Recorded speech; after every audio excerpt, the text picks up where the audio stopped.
as I stood at the edge of the space station's observatory, gazing out at the dying star that hung like a crimson ember in the blackness of space. I felt a shiver run down my spine. The star's once steady pulse had grown erratic, its light flickering like a candle flame in the wind.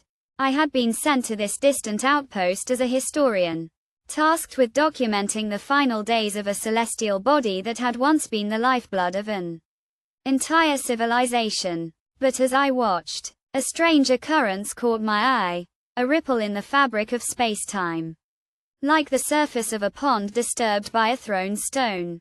At first, I thought it was just a trick of the light, but as I continued to observe, I realized that the ripple was growing, spreading outward from the star like a wave.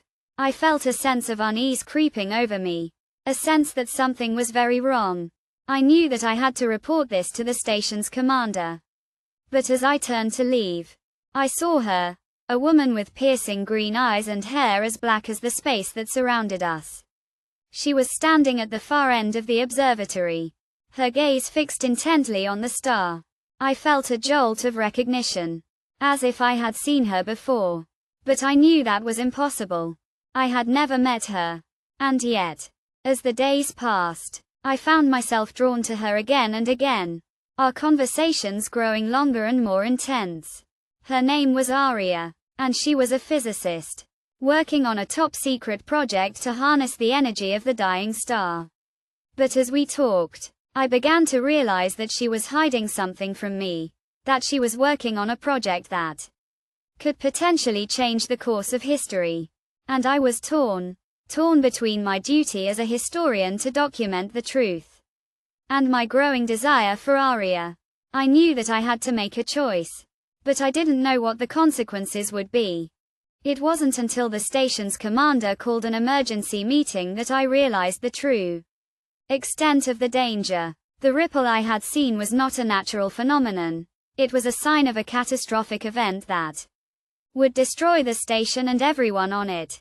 Aria's project, it turned out, was a desperate attempt to prevent the disaster. But it was too late.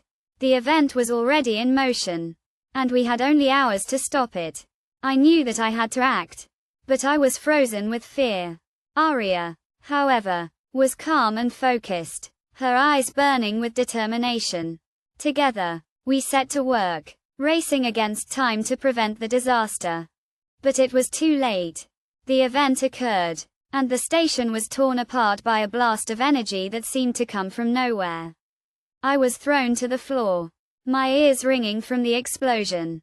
As I stumbled to my feet, I saw Aria, her eyes locked on mine.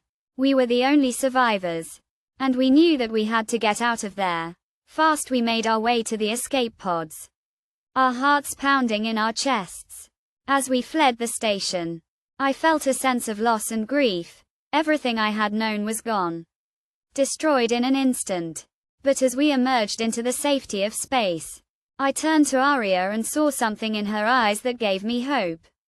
It was a spark of freedom, a sense that we were no longer bound by the rules and conventions of the past. We were free to forge our own path, to create a new future together.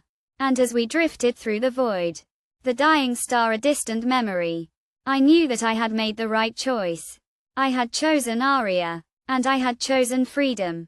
We would face the unknown together, our hearts full of hope and our spirits unbroken.